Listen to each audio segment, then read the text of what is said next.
c'est dans le premier chapitre, qui est en contradiction avec l'idée généralement admise à son époque. Depuis, ça a un peu changé, mais les thèses qui étaient vraies à l'époque de Maïmonide chez les médecins restent en partie les thèses qui aujourd'hui servent de base à la compréhension de l'homme et de son psychique. Alors, l'idée fondamentale que Maïmonide tout de suite fait apparaître, c'est Da, chez Nefesh, je vais traduire, Ha-Adam, Achat-I.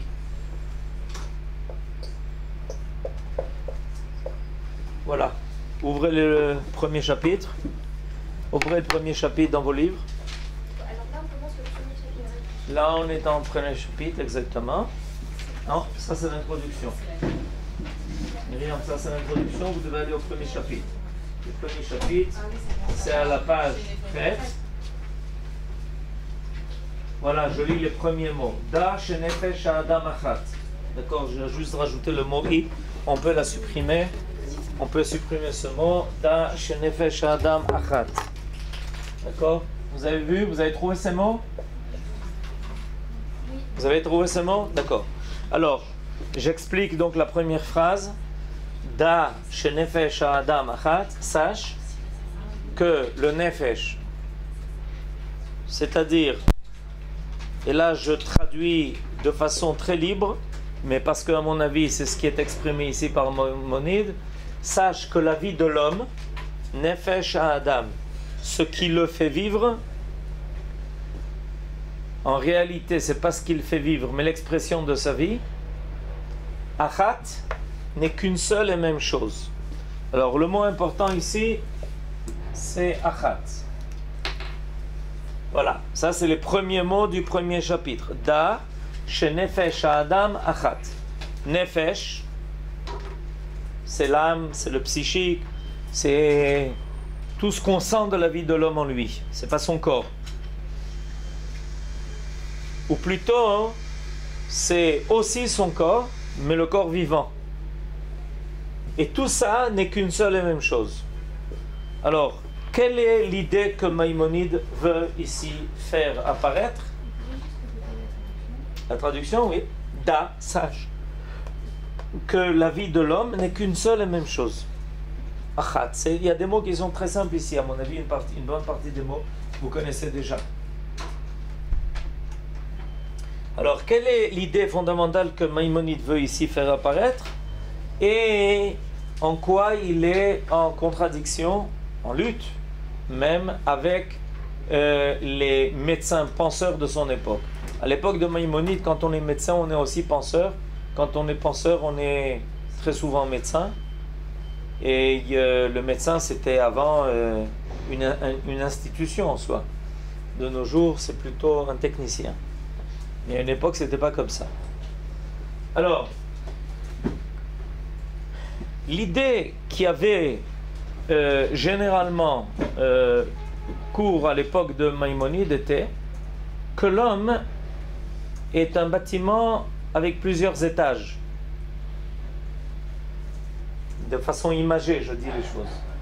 C'est-à-dire que il y a un étage qui est bas, son corps. Il y a un étage un peu plus qui se trouve au-dessus de ça, c'est la vie animale. C'est animal, animé. C'est ce qui anime le corps. La vie animale, animée, c'est ce qui anime le corps. D'accord? Au-dessus de cela, il y a une vie affective. Au-dessus de cela, il y a une vie intellectuelle. La capacité de penser, de réfléchir. Au-dessus de cela, il y a une vie qui est spirituelle. On a donc des étages. On voit un homme, et en fait un homme, c'est pas un seul bloc. C'est une personnalité qui a plusieurs étages. Alors évidemment, dans la vie de l'homme, il y a des choses qui sont destinées à son corps, mais qui n'ont rien à voir avec les étages d'au-dessus. Il y a des choses qui sont destinées à sa vie affective, mais ce n'est pas forcément dépendant de sa vie spirituelle. On a un côté instinctif, mais ce n'est pas forcément quelque chose qui dépend de son côté intellectuel. C'est-à-dire, ce sont des étages qui sont posés l'un sur l'autre et qui se retrouvent dans une seule et même personnalité. Qu'est-ce qui découle de l'analyse que je viens de faire? C'est qu'on peut imaginer un homme qui vit un côté qui ne soit que animal. D'accord?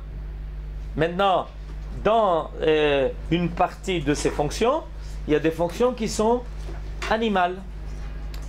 Si ce même homme se met à être un penseur, alors il est en train de faire apparaître un étage supérieur en lui qui s'appelle la capacité de penser, le penseur. Est-ce que le fait d'être un penseur a une influence sur le côté animal, affectif, etc.? Non. Ou même moral? Non.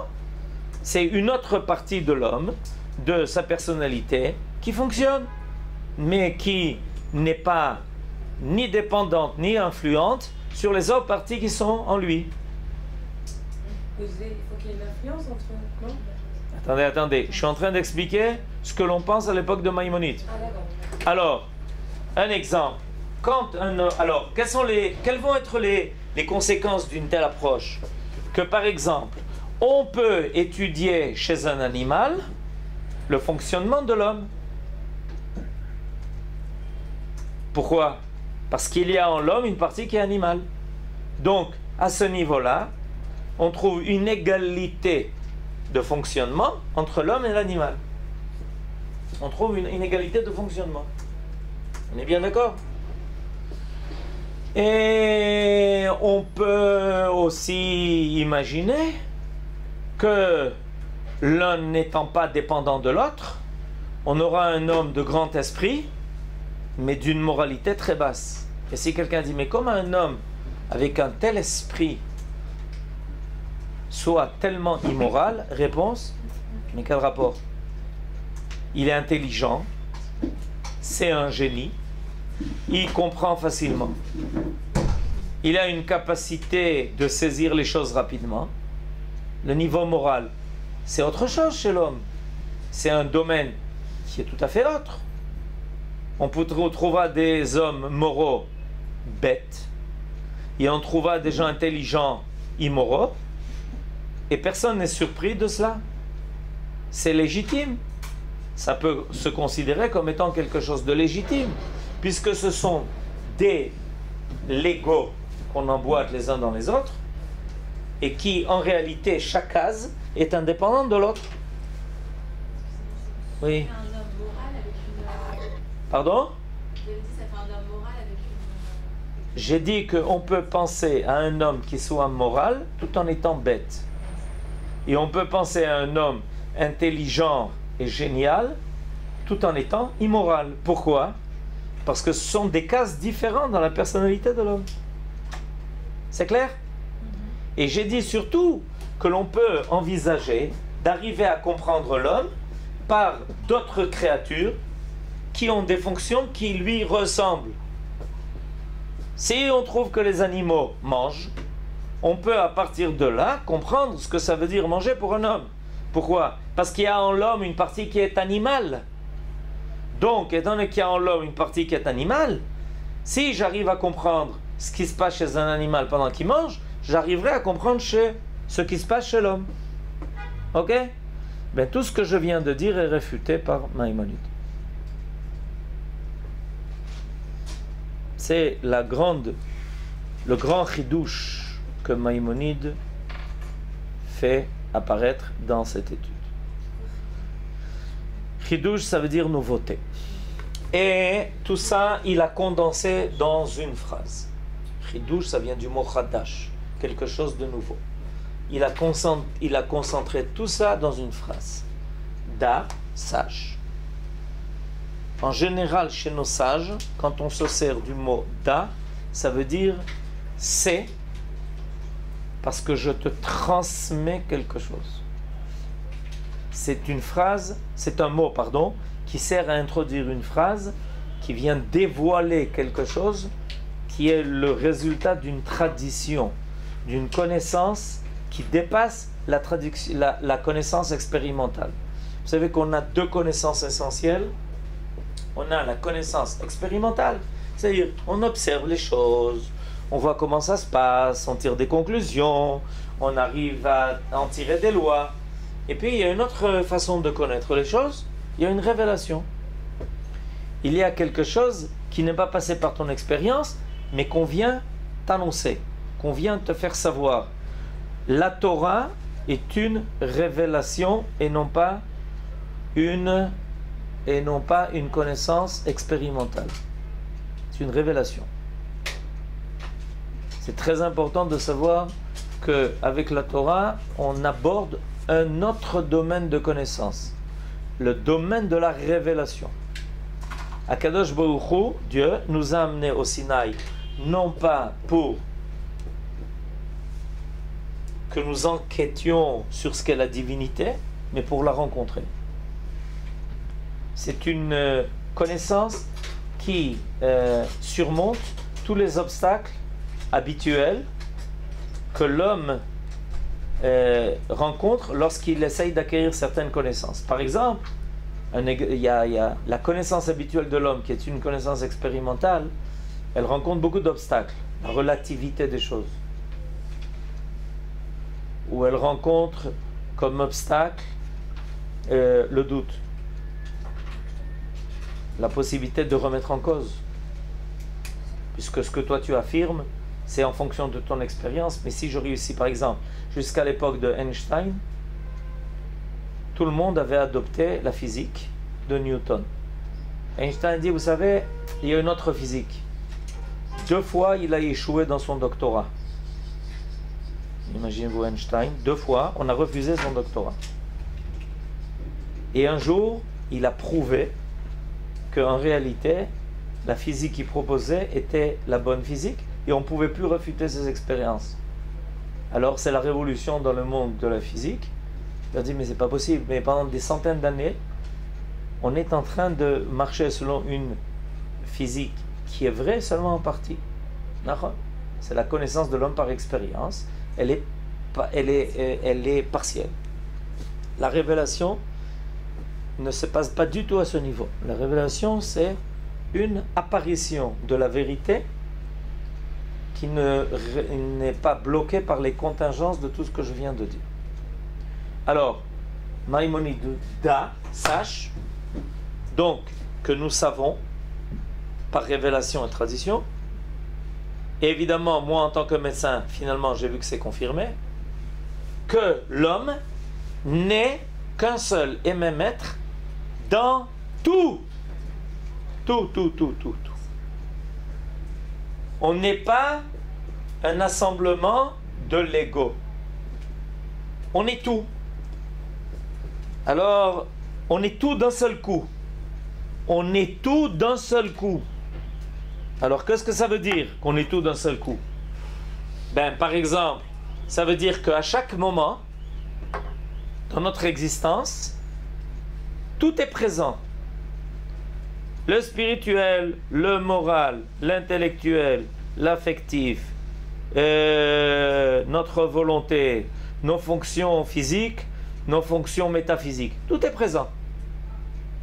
Il est clair qu'il y a des moments dans notre vie où il y a un accent particulier qui est mis sur une fonction. Quand on étudie, on n'est pas tellement occupé à mâcher.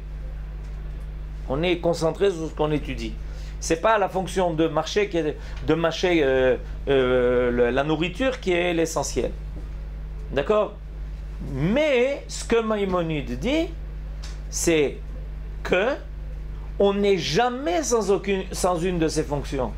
On ne peut pas isoler une fonction de l'autre, parce qu'il y aura toujours une interférence entre toutes les fonctions qui se trouvent en l'homme. Et là, par exemple, dans la page d'après,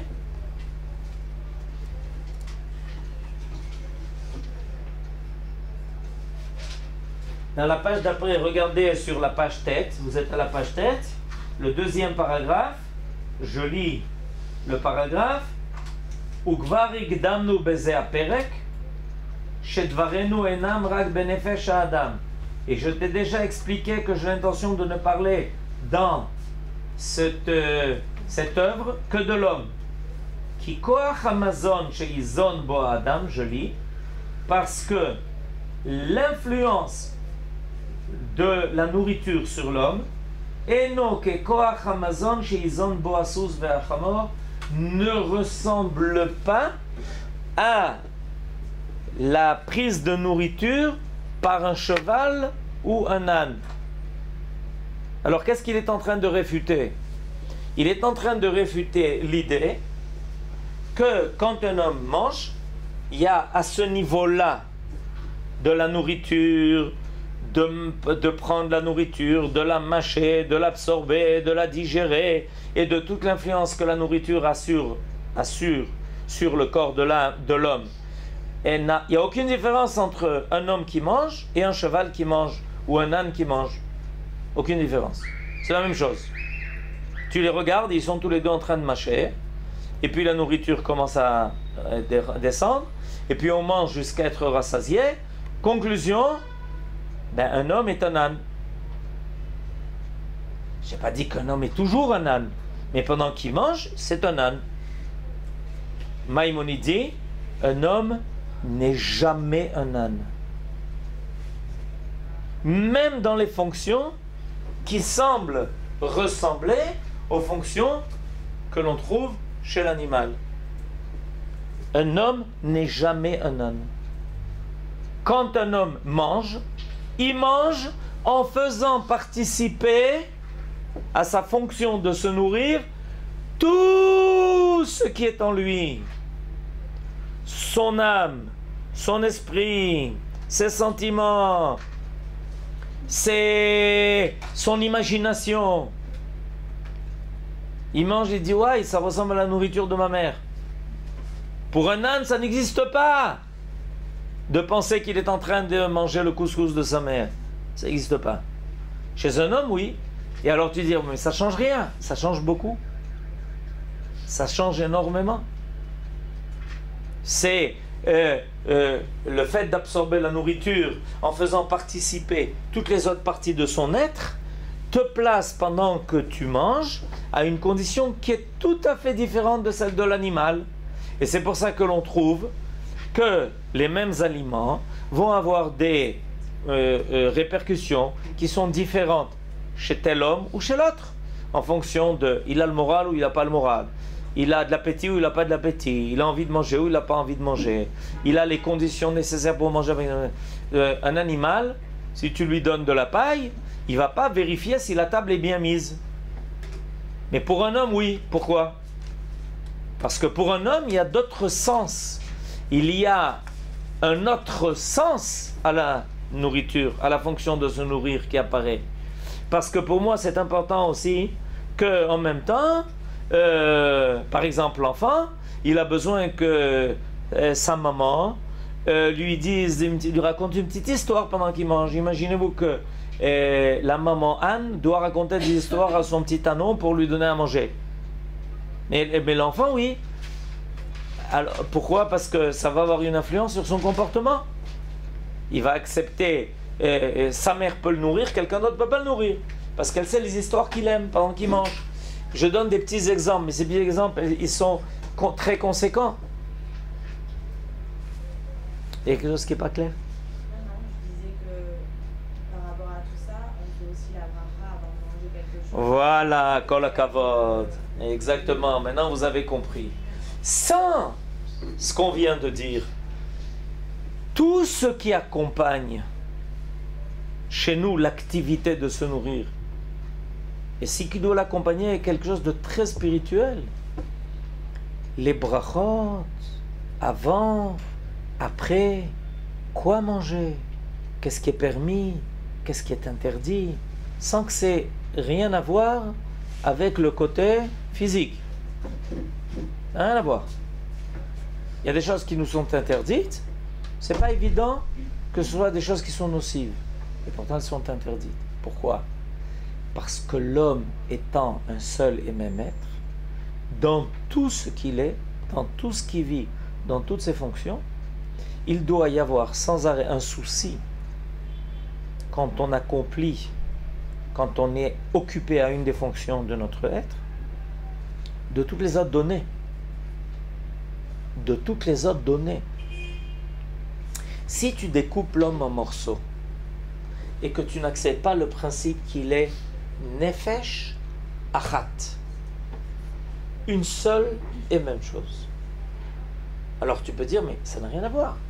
Les choses ne sont pas dépendantes l'un de l'autre. Tu manges ce que tu trouves à manger ou ce qui te plaît ou ce qui est agréable à ta langue et à ton palais. Ça n'a rien à voir avec quels sont ce que tu es en train d'absorber, que ce soit des crustacés ou des crabes ou des scorpions ou des serpents. C'est pas un problème. Ça n'a rien à voir. Mais à partir du moment où on accepte l'idée, on l'accepte et on comprend que quand l'homme a été créé, il a été créé homme du début jusqu'à la fin. Un homme est un homme du début jusqu'à la fin. Dans tout ce qu'il est, à tout moment, dans toute fonction, il est tout avec tout. Alors évidemment, on ne peut plus déconnecter les choses l'une de l'autre. On ne peut pas être un homme d'esprit sans être un homme d'âme. Et on ne peut pas être un penseur sans être quelqu'un de moral. Pourquoi? J'arrive à faire fonctionner mes ménages sans pour autant être quelqu'un de moral? Non. Selon la Torah, il y a des domaines de la pensée qui te restent opaques, infranchissables. Parce que ta conduite, quand elle est morale, elle libère en toi, elle ouvre des fenêtres qui te permettent d'accéder à la connaissance qui est dépendante du bien. Quand on nous présente la Torah, on nous parle de la Torah comme étant l'écart tov. Ki l'écart tov natati lachem. L'écart tov. Ce qui veut dire, je vous ai donné quelque chose qui est défini comme étant le tov. Torati alta azovu. Adhérer au bien permettra la connaissance qui va avec le bien. Si tu n'adhères pas à quelque chose qui est le bien, alors la connaissance qui dépend essentiellement du bien ne te sera pas accessible. Et si tu ne manges pas la nourriture qui convient pour que ton âme puisse fonctionner, alors il est possible que tu arrives à te nourrir, mais une partie des écoutilles de ton âme sont fermées. Tu dis, mais ça n'a rien à voir, ça c'est la nourriture, ça c'est l'âme. Oui, mais Da shenefesh ha'adam achat. Et Maïmonide donc va nous dire, quand tu vas étudier ce qu'est l'homme, tu ne pourras pas te contenter de dire je vais apprendre des animaux ce qu'il en est. Il y aura toujours un lien, parce qu'il y a un lien entre tous les degrés de création. Mais tu n'arriveras jamais jusqu'au bout de la connaissance de l'homme. Il te faut une Torah, il te faut une connaissance qui soit spécifique à l'homme. C'est pour ça que la Torah est appelée la science de l'homme. Parce que comment les hommes veulent-ils étudier l'homme? En faisant des projections de ce que l'homme comprend dans les autres domaines de la création sur ce qu'est l'homme. Alors, je fais des études sur les animaux, y compris des études psychologiques sur l'animal, et j'en arrive à avoir des conclusions sur l'homme. C'est vrai de façon très limitée. Parce que l'homme n'est qu'un tout. Mais comment j'arriverai à connaître le secret de l'homme? Par celui qui a créé l'homme et qui te révèle la Torah de l'homme. C'est pour ça que notre Torah s'appelle Zot Torah Tahadam. C'est la Torah de l'homme. La traduction du mot Torah. Le mot Torah, vous l'avez déjà entendu. Et Torah veut dire un enseignement. Quelque chose qui montre. Moré derrière celui qui te montre le chemin. Donc, l'affirmation de Maïmonide ici, qui est écrite au tableau, est une affirmation qui va avoir des conséquences énormes.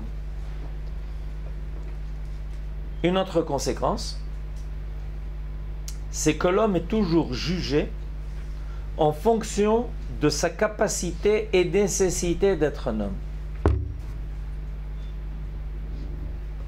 Qu'est-ce que j'ai voulu dire par là?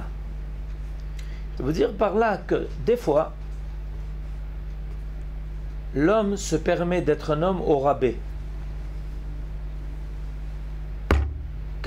Même si je n'ai pas réussi à être l'homme idéal, au moins, je me permets d'être une créature qui est au moins comme un animal.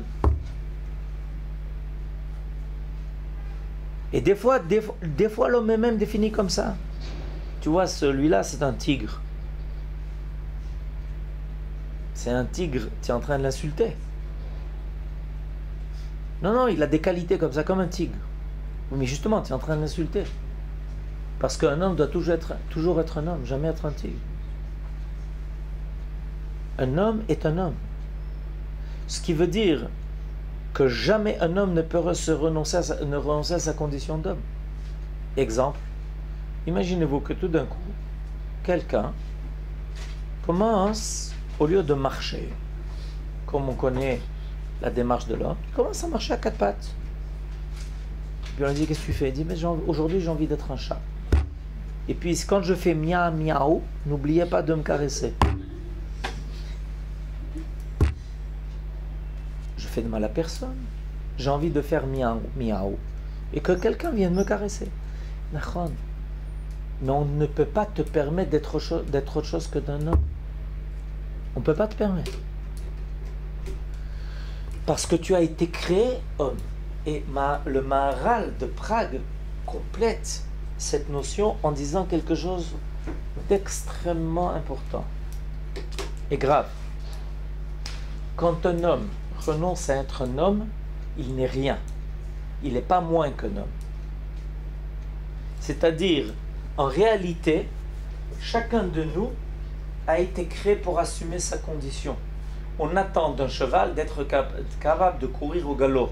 Et quand un cheval n'est pas capable de courir au galop, c'est pas un cheval. C'est autre chose. C'est un âne. Un âne, il galope pas. Ou pratiquement pas. Un cheval, oui. Alors, il est important de comprendre ça.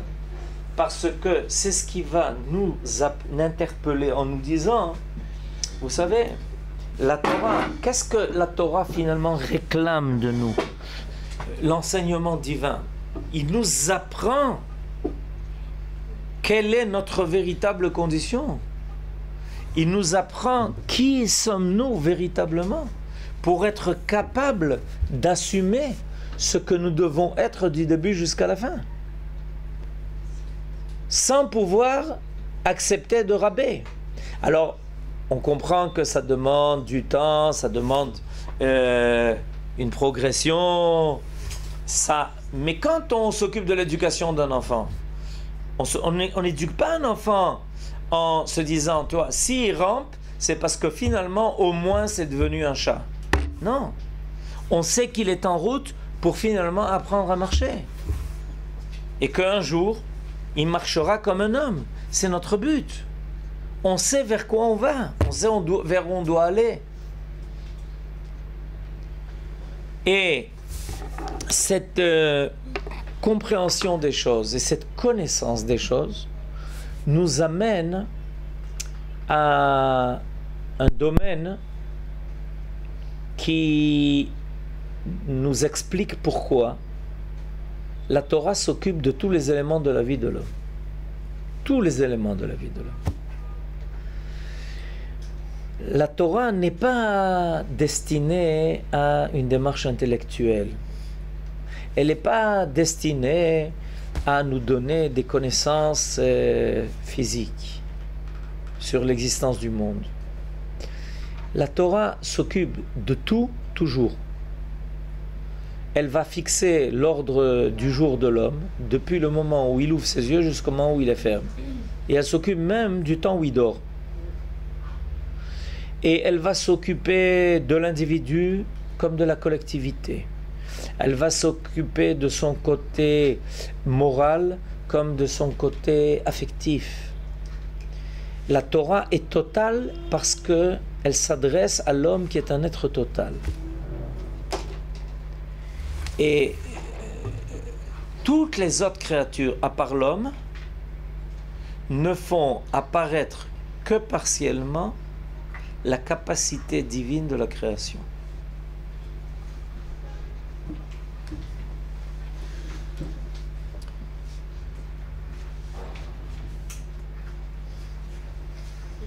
Qu'est-ce qui se passe? Ça, il tient plus. Il faut que je sois debout, quoi. En fait, quand on dit la nature, on l'a vu dans le cours d'avant, la nature, elle a été créée pour un but déterminé, alors que pour un but déterminé, oui. Donc c'est ce qui limite, par exemple, les animaux, Nahon, etc. Nahon. Alors que l'homme, grâce à la Neshama, Oui. et lui, n'est pas limité. Il peut dépasser les... Il a tout pouvoir. Nahon, Nahon. Et il est capable d'élever. Voilà. Et ce que vous dites là, je voudrais compléter en disant la chose suivante. À partir du moment où on a accepté que l'homme est un seul et même être dans toute sa stature, ça veut dire, entre autres, qu'il est capable de tirer vers le haut tous les étages inférieurs. Si l'homme n'était qu'une composition de l'ego, où les choses étaient emboîtées l'une à l'autre, mais indépendantes l'une de l'autre, alors on ne peut pas parler de Kedusha au niveau du corps. Comment? Le corps, c'est quelque chose qui est matériel, c'est quelque chose de physique, c'est quelque chose de matériel. Ça a des limites, comme vous venez de le dire. Le corps est limité. On peut pas faire dépasser. Il n'y a pas de limite possible à être dépassé. On ne peut pas dépasser. C'est impossible. Pourquoi? Alors, toutes les sciences, de quoi elles s'occupent? Les sciences s'occupent de... Elles s'occupent des limites. Les sciences, par définition, c'est la définition des limites. Ces choses qui sont mesurables. Par définition, la science s'occupe de ce qui est mesurable. Donc si elle s'occupe de ce qui est mesurable, ça veut dire qu'elle s'occupe de quelque chose qui est limité. Parce que ce qui est illimité n'est pas mesurable. La science s'occupe du fini. Or, qu'est-ce que est espéré de l'homme? Ce qui est espéré de l'homme, c'est précisément pouvoir aller au-delà de ses limites. On attend de l'homme la capacité de ne pas être limité par ses instincts, par ses besoins physiques, par ses besoins matériels. On attend de l'homme la capacité d'être plus divin. Mais qu'est-ce que l'homme peut prétendre? J'aimerais bien, mais j'ai en moi des choses qui me limitent. Donc en fait, même si je voulais progresser, je suis bloqué. Je suis bloqué par mon corps, je suis bloqué par mes instincts, je suis bloqué par mes besoins, je suis bloqué par beaucoup de choses. Réponse, non. Étant donné que tu es un seul et même être, dans tout ce qui est en toi, du début jusqu'à la fin, comme le dit Maïmonide, Nefesh Achat, tu as la capacité de tirer vers le haut tous les niveaux d'être qui sont en toi. Qu'est-ce qui va m'y amener? Pardon? Qu'est-ce qui va m'y amener à dépasser? Il a fait maintenant, qu'est-ce qui va m'y amener? Kol hakavod. Réponse? Eh bien, c'est le principe de la chaîne.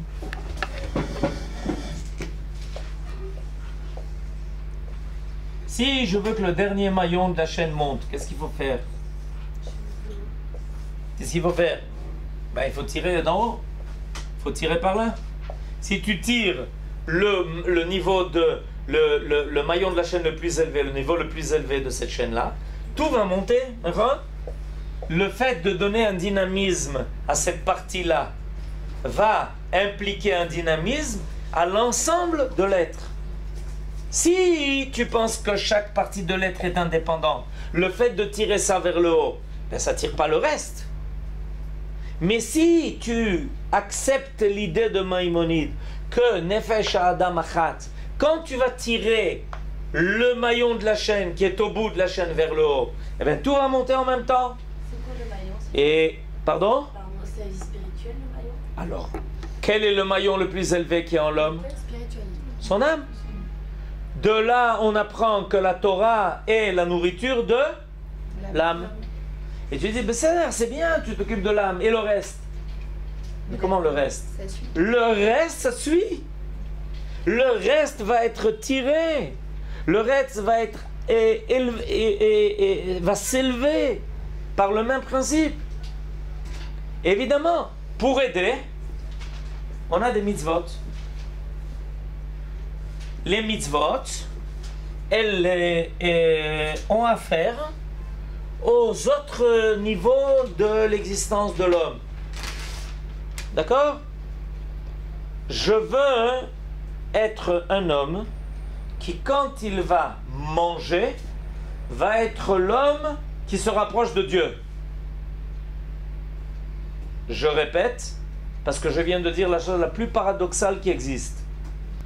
Réfléchissez à ce que je viens de dire. Je veux un homme qui, lorsqu'il mange, pendant qu'il mange, se rapproche de Dieu. Pourquoi c'est paradoxal? C'est le niveau le plus bas. Parce que c'est le niveau le plus matériel. Et je suis en train de vouloir que pendant que je suis occupé à la fonction la plus matérielle, j'aspire à ce qu'apparaisse en moi le côté le plus élevé possible, celui de me rapprocher de quelque chose qui est infini, immatériel. Réponse? Non, parce que toutes les parties de l'être étant attachées l'une à l'autre, alors le fait de manger ne bloque pas ma capacité de m'élever, mais à deux conditions. La première condition, c'est que je mange de telle façon que ça ne freine pas le côté ascensionnel qui est possible. Et c'est pour ça qu'il y a beaucoup de halachot qui concernent la façon dont on doit manger. Qu'est-ce qui est permis ou interdit à la consommation? Comment manger? Les brachot comme a été souligné avant ou après, etc. Ça, c'est pour empêcher que pendant ma fonction de me nourrir, il y ait des blocages. Mais il y a plus que cela. En réalité, manger est une fonction qui est donnée à l'homme, non pas pour survivre, mais pour vivre, pour assumer sa capacité d'être un homme, du début jusqu'à la fin. C'est pour ça que nos sages nous disent, quand on mange, il faut aussi s'occuper de Torah. C'est pas, il faut dire un Dvar Torah pendant le repas, parce qu'il faut s'acquitter de notre devoir. Allez, on a fait notre BA, Dvar Tova, on est tranquille. C'est beaucoup plus sérieux que ça. C'est être capable de lier la partie la plus inférieure à la partie la plus élevée. En prenant conscience. En prenant conscience qu'au moment où on est en train de manger, on est en train de nourrir tout notre être, pas seulement notre corps. C'est pas notre estomac qui est en train de se remplir. C'est la vie qui est en train de circuler en nous. Si vous voyez la stature de l'homme, elle est assurée par quoi? Elle est assurée par elle est assurée par son épine dorsale, qui va du plus bas jusqu'au cerveau. Et là-dedans circule la moelle épinière. Et la moelle épinière, c'est là-bas se trouve la vie de l'homme. La moelle épinière. Et elle relie, elle met en contact permanent les niveaux les plus inférieurs de l'homme avec les niveaux les plus élevés de l'homme. Ça arrive jusqu'au cerveau, jusqu'à son cerveau. Quand l'homme pense, il est en train de irradier sur l'ensemble de ce qu'il est, sur l'ensemble de sa personnalité. Et pour ça que pendant les repas, pendant que l'on mange, on peut arriver à des niveaux extrêmement élevés. Parce que précisément, on est en train d'élever ce qui reste, ce qui semble être le plus bas, vers le plus haut. On est en train de faire passer du plus bas jusqu'au plus haut. C'est pour ça qu'à Shabbat, il va le manger. C'est pour ça que Shabbat, étant donné que la plupart des obstacles sont éliminés, alors on peut se permettre de manger. Alors qu'en semaine, il y a énormément d'obstacles et qu'on n'est pas très attentionné au côté spirituel de notre vie pendant qu'on mange, c'est plus difficile, c'est plus problématique. Nos sages vont jusqu'à nous dire que quelqu'un qui n'a pas étudié, qui est un ignare de la Torah, ne devrait pas consommer de viande. Parce que la viande, c'est quelque chose de très matériel et il est très difficile de l'élever. Et il faut être quelqu'un qui soit très spirituel pour pouvoir... Alors Shabbat, on est tous à un niveau plus élevé. Donc on peut se permettre de tout élever. Et c'est pour ça que les hommes ils mangent quand ils finissent d'étudier un livre, ils font une sédère, quand ils finissent d'étudier... C'est pour ça qu'on essaye toujours de faire que la consommation de la nourriture soit liée à quelque chose de spirituel. Pour le bien de la nourriture que l'on consomme et surtout pour notre bien personnel. Que la nourriture, au lieu de nous tirer vers le bas, soit élevée en même temps que nous vers le haut. Et ce qu'on vient d'expliquer pour la nourriture, c'est évidemment vrai pour toutes les autres fonctions possibles et imaginables qui se trouvent en l'homme. C'est le rôle que nous avons reçu. Le rôle que nous avons reçu en tant qu'homme, c'est la capacité de lier les mondes et de prendre tout ce qui part de la terre pour l'amener jusqu'aux cieux. Et quand un homme réussit ce projet-là, il a réussi à transformer ce monde-là en monde idéal. Ça s'appelle Olam Haba. C'est-à-dire que tout s'est élevé en même temps que lui. Le monde, l'homme a la capacité de tout élever en même temps que lui. De faire toucher des cieux toutes les parties les plus élémentaires et basses de la création. Mais pour ça, il faut admettre l'idée qu'il est un seul et même être dans tout. À partir de là, d'abord, on a une responsabilité immense. Parce que tout ce à quoi on touche peut devenir divin grâce à nous. Mais en même temps, on a une satisfaction immense. Parce que notre vie n'est plus une vie segmentaire. Des fois on mange, des fois on dort, des fois on pense, des fois on réfléchit, des fois on aime, des fois on dort. Non, on est tout le temps. Et ça, c'est quelque chose qui provoque une satisfaction immense de savoir que tu vis tout le temps. Ça s'appelle une vie qui est totale. Dans ce cas-là, il n'y a plus d'éléments morts dans notre vie. Qu'est-ce qui a effrayé les philosophes? C'est le sentiment que les choses revenaient tout le temps sur eux-mêmes. Dans un cercle vicieux. Tu manges, tu es rassasié, et puis au bout de quelques heures tu as faim, tu remanges, tu es rassasié. Mais ça, c'est faux, Parce qu'on n'a pas compris ça. En réalité, c'est faux. Les choses ne reviennent pas sur elles-mêmes. Parce qu'en passant à travers nous, elles ne sont pas dans un cercle qui se referme sur lui-même. Elles sont dans une spirale qui s'élève. Ce n'est pas un cycle qui est bouclé sur lui-même.